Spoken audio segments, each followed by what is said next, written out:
A dinner date with me, shall we? Hi, I'm Chef Ray from COBO House. Today I'm going to teach you how to make pan-fried lobster with citrus vinaigrette and raspberries. Firstly, let's chill this lovely Mumm Grand Cordon Rose. To begin, let's handle the lobster. Cut the lobster right through the head from above to bottom. Remove the claws. Insert a chopstick from the end to its head. Put the claws into boiling water for 5 minutes and the rest for a minute. Rosé is so fruity, which perfectly match for a romantic lobster dinner. Put everything in ice water until it's cool. Use scissors to cut them out. To prepare the lobster oil, we need to cut its head into pieces. Fry the lobster shell with grape seed oil until golden brown.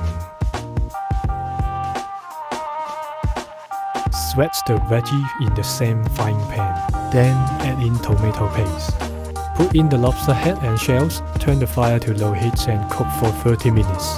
When ready, extract ingredient into lobster oil for later use. Let's prepare for the citrus vinaigrette by dicing the fruits and herbs. And add in the lobster oil. Sweat the shallots until translucent and fragrant. Finally, heat the pan with butter and add in the lobster. Cut the lobster tail into half. Then we can start plating with the lobsters and topped with the citrus vinaigrette and raspberries. Set up your table with my recipe to celebrate this Valentine's Day with Mumm Grand Cordon Rose.